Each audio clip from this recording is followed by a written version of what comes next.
بسم اللہ الرحمن الرحیم نحمدہ ونصلی علی رسولہ الکریم۔ آج ہم غسل کرنے کا سنت طریقہ بیان کرتے ہیں۔ تو غسل کے سب سے پہلے 3 فرائض ہیں۔ منہ بھر کے کلی کرنا، یعنی منہ بھر کے کرنا، کوئی جگہ منہ کے اندر ایسی نہ رہے جہاں پر پانی نہ پہنچے۔ اور دوسرا فرض یہ ہے کہ ناک کی جو نرم ہڈی ہے، نرم جو علاقہ ہے، وہاں تک پانی پہنچانا۔ اور تیسرا فرض یہ ہے کہ پورے جسم پر پانی ڈالنا، اس طرح کہ جسم پر کوئی بال برابر بھی جگہ خشک نہ رہے۔ یہ ہو گئے فرائض۔ اب ہم سنت طریقے کی طرف آتے ہیں۔ تو غسل کرنے کا سنت طریقہ یہ ہے کہ پہلے دونوں ہاتھ کلائیوں تک دھوئے، اچھی طرح سے ہاتھ دھوئے، پھر اس کے بعد استنجا کرے۔ استنجا کرنے کے بعد جسم پر کہیں بھی اگر کوئی نجاست لگی ہوئی ہے تو اس جگہ کو دھوئے، اس جگہ کو پاک کرے، پھر وضو کرے۔ سنت طریقہ یہ ہے کہ وضو کرے، اور وضو کرنے کے بعد پھر اب غسل کی طرف آئیں گے تو پانی پہلے سب سے پہلے سر پر ڈالے، اس کے بعد دائیں کندھے پر ڈالے، اور پھر بائیں کندھے پر ڈالے، اور اس طرح ڈالے اور مل کر اس طرح کرے کہ کوئی جگہ جسم پر خشک نہ رہے۔ اب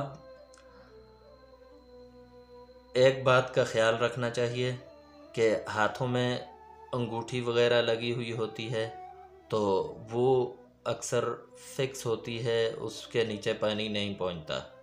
تو اگر ایسی صورتحال ہے تو اس کو بھی ہلائے تاکہ اس کے نیچے تک پانی پہنچے، وہ جگہ خشک نہ رہے۔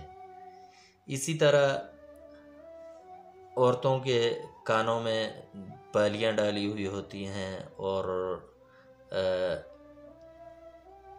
یا وہ جو سوراخ ہوتے ہیں کانوں کے وہ ہوتے ہیں، تو ان کے اندر ناک کے جو سوراخ ہوتے ہیں عورتوں نے کیے ہوتے ہیں، تو ان میں بھی پانی پہنچنا چاہیے، ان جگہوں پر بھی پانی پہنچنا چاہیے۔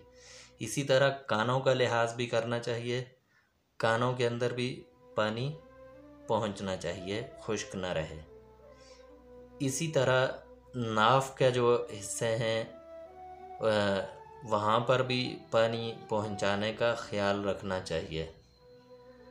اسی طرح جو ناخن ہیں